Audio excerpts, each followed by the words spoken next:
Telugu Desam party కుటుంబ సభ్యులకు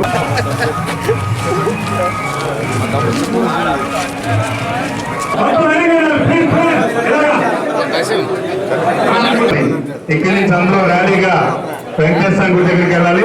దయచేసి కేక్ కటింగ్ చేసిన తర్వాత ఎవరు కూడా వెళ్ళిపోవద్దని చెప్తున్నామండి. దయచేసి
नारा चंद्रबाबु नायडु नामधेयस्यां धर्मपत्नी समेतस्यां सकुटुंब समोत्रस्यां क्षेमस्थैर्यविजयायुरारोग्य ऐश्वर्याभिवृद्धिरस्तु यस्यां सकुटुंब समोत्रस्यां क्षेमस्थैर्यविजयायुरारोग्यं చెప్పండి మమాం చంద్రబాబు నాయుడు నామధేయస్యాం జన్మదినాం ముహూర్తాం ఆయుః కటాక్షం శ్రీ వెంకటేశం ముఖమాశ్రయామి శాంతాకారం భుజగశయనం పద్మనాభం సురేశం విశ్వాధారం గగనచతుర్భుజం మేఘవర్ణం శుభాంగం లక్ష్మీర్కాంతస్వరాయ నమః. ఓం ఆపద్బాంధవనే నమః. ఓం శ్రీ వెంకటేశ్వరాయ నమః. ఓం పురాణపుండరీకాక్షాయ నమః. ఓం శ్రీ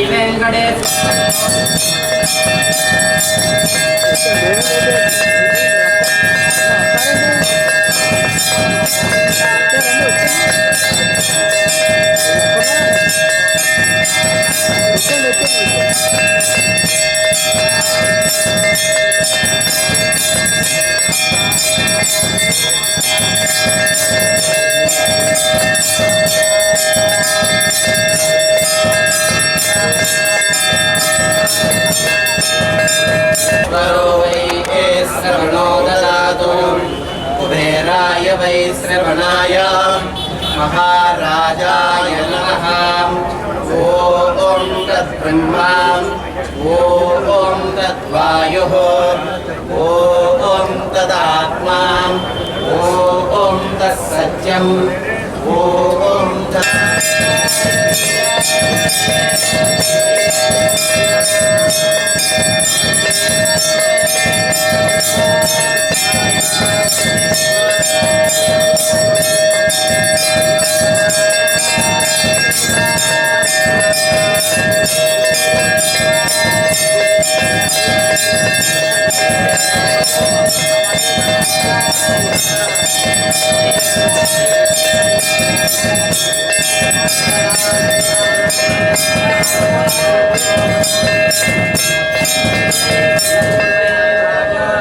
आनंदकर्पूर नीराजनं दर्शयामि.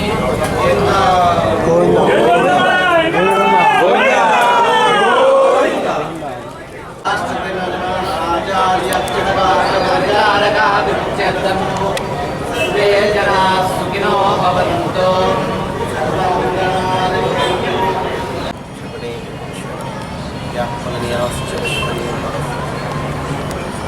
वृन्दावरालयं नमस्य दाक्षीश्वरणी कृते क्षणं मदीयं कृपात् शाल्ग्रामशिलाहारे वमहारे विशेषतः शान्तिः शतमानं भवति शततो वर्धमानस्य ततं दीर्घमायुः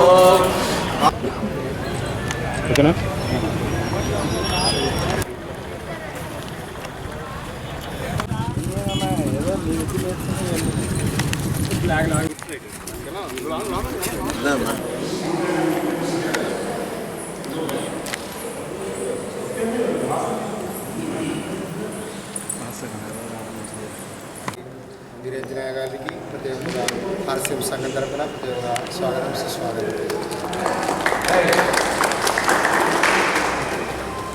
ప్రేమగల మా సర్వేశ్వర మీ దివ్యనామానికి వందనాలు చెల్లిస్తున్నాం. ఓ ప్రేమగల మా యేసయ్య వీరిని సమృద్ధిగా దీవించండి. వారి యొక్క సేవా జీవితంలో అనేక మంది ప్రజలకు మేలుకరముగా వారి సేవలను బట్టి వందనం చెల్లిస్తున్నాం. ఇంకనూ వారికి మంచి ఆరోగ్యం దయచేసి ప్రజలందరికీ శాంతి సమాధానం దయచేశారు. ఈరోజు మా రాష్ట్ర ముఖ్యమంత్రి వర్యులు నారా చంద్రబాబు గారి యొక్క జన్మ దినోత్సవాన్ని కొనియాడుచుండగా మీ దాసునికి మంచి దీవెన దయచేయమని యేసయ్య ఈస్టర్ మహోత్సవం నాడు ఈ యొక్క సెలబ్రేషన్ చేస్తూ ఉండగా వారికి మీ యొక్క దివ్యమైన జ్ఞాన వరముతో నింపి ప్రజలందరికీ మేలుకరముగా పరిపాలించడానికి కావలసినటువంటి దైవ జ్ఞానముతో నింపమని ఈనాడు ఈ దేవాలయంలోకి వచ్చి ఈ యొక్క సర్వశక్తి గల సర్వేశ్వరుడు పిత పుత్ర పరిశుద్ధాత్మ మనందరినీ ఆశీర్వదించి కాచి కాపాడుదురుగాక. ఆమెన్.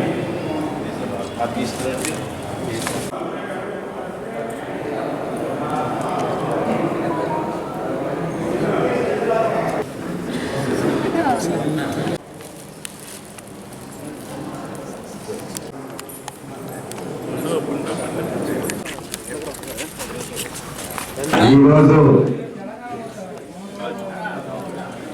రాష్ట్ర ముఖ్యమంత్రి వర్యులు తెలుగుదేశం పార్టీ జాతీయ అధ్యక్షులు ఎన్డీఏ కూటమికి నాయకత్వం వహిస్తున్నటువంటి రాష్ట్రంలో చంద్రబాబు నాయుడు గారు అనేటువంటి మన ముఖ్యమంత్రి గారి యొక్క జన్మదిన సందర్భంగా పేమరోలు మన క్యాంపు కార్యాలయంలో చంద్రబాబు నాయుడు గారికి జన్మదిన శుభాకాంక్షలు తెలియజేస్తూ ఈ కార్యక్రమం సందర్భంగా కేక్ కటింగ్ మనందరం కూడా పెట్టినప్పుడు మనకు ముఖ్య అతిథిగా వచ్చినటువంటి సోదరుడు తమ్ముడు ఎమ్మెల్యే ధర్మరాజు గారు కానీ అలాగే బీజేపీ నియోజకవర్గ ఇన్ఛార్జి సోదరి మాలతీరాణి కానీ Telugu Desam party Janasena party Bharatiya Janata party కుటుంబ సభ్యులందరికీ మీడియా సోదరులందరికీ కూడా ఈ కార్యక్రమం తరఫున స్వాగతం పలుకుతూ చంద్రబాబు నాయుడు గారి యొక్క జన్మదిన వేడుకలు ఈవేళ రాష్ట్ర వ్యాప్తంగా కూడా దేశవ్యాప్తంగా ప్రపంచవ్యాప్తంగా కూడా అనేక దేశాల్లో, ఎందుకంటే ఈ రాష్ట్రంలో ఆయన పుట్టినప్పటికీ కూడా అనేక సంస్కరణలకు శ్రీకారం చుట్టినటువంటి చంద్రబాబు నాయుడు గారి యొక్క ఐటీ విజన్తో ఈవేళ దేశ విదేశాల్లో ఉన్నటువంటి మన ఐటీ సోదరులందరూ కూడా సుమారు 120 దేశాల్లో ఆయన జన్మదిన వేడుకలు జరుపుతా ఉన్నారంటే అది మన నాయకుడి యొక్క గర్వ ఘనత అని చెప్పి మనందరం కూడా సంతోషంగా చెప్పుకోవాల్సిన సందర్భం. మన ప్రీతమ ముఖ్యమంత్రి గారు నారా చంద్రబాబు నాయుడు గారి పుట్టినరోజు సందర్భంగా తెలుగుదేశం కార్యాలయంలో పుట్టినరోజు వేడుకలు ఇక్కడ ఏర్పాటు చేసి ఇక్కడికి నన్ను ఆహ్వానించిన మన మాజీ శాసనసభ్యులు అలాగే జిల్లా తెలుగుదేశం పార్టీ అధ్యక్షులు మా అన్నగారు గణ్య వీరాంజలి గారికి అలాగే మక్క గారు మారువీరాణి గారికి ఇక్కడికి వచ్చేసిన జనసేన తెలుగుదేశం బీజేపీ కుటుంబ సభ్యులందరికీ కూడా పేరు పేరున హృదయపూర్వక నమస్కారాలు తెలియజేసుకుంటాం. మన చంద్రబాబు నాయుడు గారి గురించి అనేక విషయాలు ఆ అన్నగారు చెప్పారు. చంద్రబాబు నాయుడు గారు ఆ రోజున ఐటీ గురించి ఆలోచించిన వాళ్ళనే ఈ రోజు మన హైదరాబాద్ చూస్తున్నారు. మీరు ఎంతో అభివృద్ధి చేసి ఎంతో మందికి మన తెలుగు ప్రజలందరికీ కూడా వివిధ దేశాలలో స్థిరపడి ఉద్యోగాలని అన్నింటినీ కూడా కల్పన చేసిన మహానాయకుడు మన ముఖ్యమంత్రి నారా చంద్రబాబు నాయుడు గారని మనం గర్వంగా చెప్పుకోవచ్చు. ఎంతో మంది ముఖ్యమంత్రులు కూడా రోల్ మోడల్ గా నిలిచిన ముఖ్యమంత్రి మన నారా చంద్రబాబు నాయుడు గారు. మనకి మన ఉప ముఖ్యమంత్రి పవన్ కళ్యాణ్ గారు సాక్షాత్ అసెంబ్లీలో కూడా చెప్తున్నారు, మనం అందరం కలిసి ఈ రాష్ట్రాన్ని ఎదరికి తీసుకువెళ్ళాలంటే ముఖ్యమంత్రిగా మన నారా చంద్రబాబు నాయుడు గారి ఆధ్వర్యంలో ఇంకా 10-15 సంవత్సరాలు మన అందరం కూడా కలిసి మెలిసి ఎదరికి వెళ్ళాలి. శుభాకాంక్షలు తెలియజేస్తున్నాం. నిజంగా ఆయన 26 సంవత్సరాల నుంచి రాజకీయాల్లో రావడం వేరు, ఒక వ్యవసాయదారుల కుటుంబం నుంచి సామాన్యుల కష్ట నష్టాలు ఆయనకు తెలుసు. ఆయనకు ఒక విజన్ ఉండబట్టే ఆయన అనేక సంక్షోభాలు ఎదుర్కొన్నారు. జనరల్ గా ఎక్కువగా ప్రజల సొమ్మును దోచేసుకొని దాచేసుకొని స్కామ్లు చేసిన నాయకులైతే చాలా ధైర్యంగా వాళ్ళు ఏమి వెరవకుండా ఉండేవారేమో.